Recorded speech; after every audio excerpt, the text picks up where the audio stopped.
Hamidas villa. Hamida har en villa i Värnhem.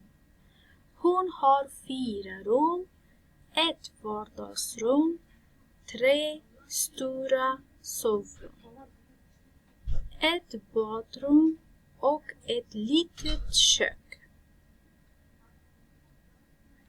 Hon har en grön soffa, en sovbord, en golflampa, en gul matta och TV i vardagsrum. Hon har en säng, en byrå, en lampa och en röd matta i sovrum.